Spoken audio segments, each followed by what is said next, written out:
Alright, so you want to take up drawing. What better place to start than drawing a face with some graphite pencils? I just want to let you know that what you're doing is super awesome for your mental well-being, but also to develop your communication skills.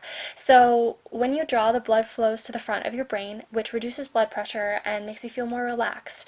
And additionally, you will actually be using and enhancing the skills you gained in your major, because drawing encourages you to, quote, more thoroughly understand facial expressions, body language, and the simple emotional impact of colors and shapes, end quote. I'll put that citation up for you guys.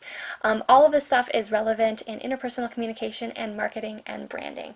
So there are a few objectives that you are going to gain during this training. Pick the appropriate tool for each step in drawing a face, sketch a basic face shape, correctly proportion the face, trace facial feature outlines using appropriate pressure and tool, and utilize shading techniques to create depth and definition to the face. So these are the materials that I will be using for this training, and I'll let you know about some alternative methods that you can use as well. So over here we have our pencils. I have a 4H pencil and a 5B pencil out right now. If you just have a regular number 2 pencil, that's totally fine, but the H and the B represent the different hardness and how dark your shade is going to be. So H stands for hard, and that means that you're going to have actually a lighter shade coming out of that pencil. And then B stands for black, and that means that it's going to be a darker shade coming out of that pencil. If you don't have different hardnesses of pencils, then you're just going to adjust the pressure a little bit more when you sketch and when you draw and when you shade. The other thing that I have here is my sketchbook. This is a fine tooth surface, and all the tooth means is that there's a little bit of texture on the paper, and it helps pick up the graphite a little bit more. Any paper is fine, but if you can get it a fine tooth sketchbook, I would highly recommend that. I also have a couple of other blending tools that you can use. So I have an eraser, obviously, that's just an eraser. Any sort of eraser will do. I also have these two blending tools right here. I'm going to show you how you can use them later. These aren't super necessary. You can always use your fingernail to get some of those finer edges instead with the tissue. There's a tissue for some of the larger blending. You can also use toilet paper or anything like that.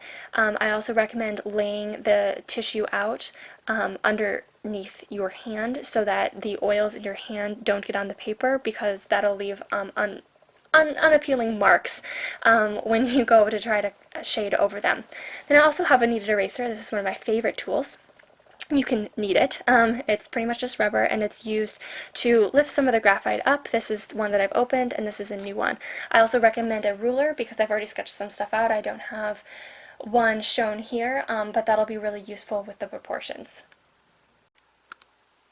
So to get started with the initial sketch, you're going to want to take one of your harder pencils. So I am going to be holding a 4H pencil, and if you don't have different hardness of pencils, then just make sure that these strokes are done with a very, very light pressure, because these are just to kind of start you off getting the shape that you want. So all this is in the initial sketch is you drawing some shapes, some circles around and around until you start to see the face shape that you want to, emerging. And then you can start to harden it a little bit, or you can just leave it like that. We'll get on to defining in the next section. The other thing that you want to do in this phase is to take your ruler and find your center dot. So these are really, really light, and you probably can't see them super well. But if you can see, and we'll do some of the proportions in a little bit, but this halfway line is right in the center of the head. So it is the exact same distance from the top of the head to the bottom of the head. So if you have a ruler, go ahead and actually measure that out. This next phase is proportions. So the proportions of the face are as follows. So the top part of the head and the bottom part of the head are equidistant. And then this center line right here cuts directly through the eyes. So the other thing that's really cool about this with the eyes is that there's exactly an eye length in between both eyes. So however long the length of one eye is, that's the length between the two of them and the length of the second eye as well. And again, this is for a forward-facing face. Obviously, it would be a little different if it was not. The other thing, the other proportion to keep in mind is the nose proportion. So this is actually one of my favorite ones. Don't ask me why, but it is. And so this is the length of the nose from up here. So this would just be the start of the brow line. That's what you're going to see emerging in the next section. From there to the tip of the nose, that is the exact same distance from the bottom of the nose to the chin. So when you're going to go and proportion, the way that you do that is you would kind of end up basing it off of those two lines that we did in the second section. And then you would start to draw and adapt from there. So what I actually like to do, and I made these lines pretty defined for you here just so you can see them. These would be much, much lighter when you would do it. But what you would do here is you're going to actually measure out the distance and then make these markings right here. See those? And then draw your eyes inside of those markings.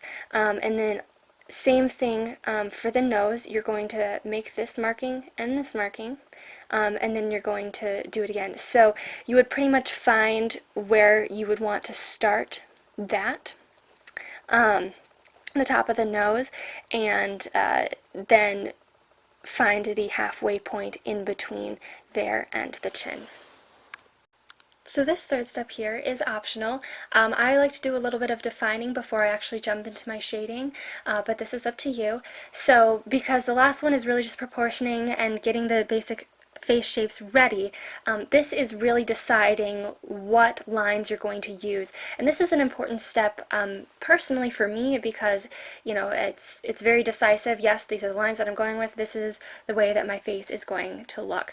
So what you would want to do for this is take a slightly blacker pencil. So you might want to choose an HB or a 2B or something like that, and go through and start to just define the lines that you have decided that you want to use. And really, that is as simple as it is. You know, you go over the lines and make them a little bit darker, choosing the ones that you want to do. So I also recommend going through and filling in some of these darker spots right here just to kind of give you an idea of what you want it to look like, and so it also looks a little bit more like a realistic face shape, so then you can start to see where your drawing is going. We'll get into some of the shading in a little bit, including the eyes on the next section.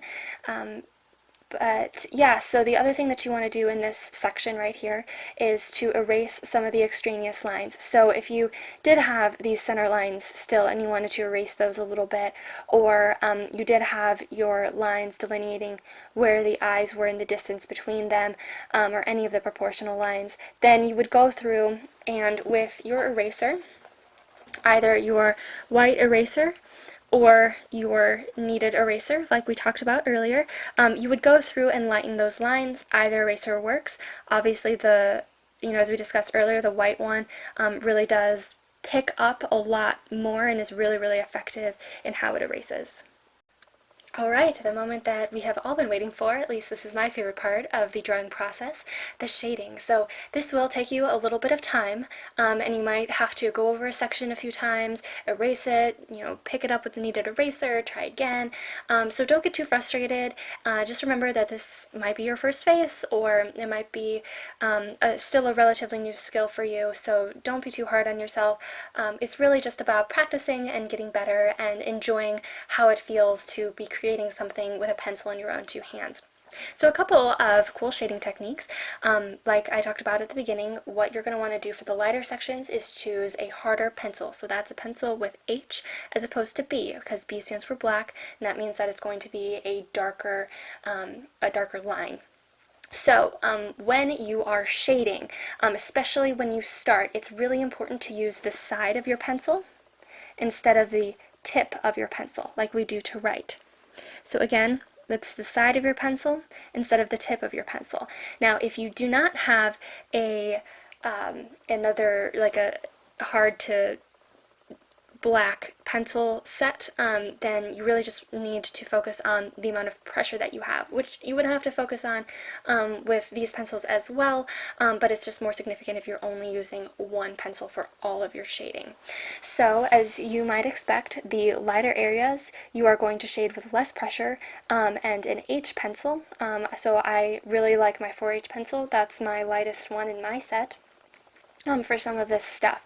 So, what this looks like, I really recommend, more than anything, is getting a face that is head on so you can see where it is lifted, where it is lighter, and then also where the shadows are. So that'll be the cheekbones, the eye sockets, and obviously any of the shadows underneath the chin and so forth. But there are a lot of shadows that you might not think would be there, so I really highly recommend having a picture as a reference as you're going through this.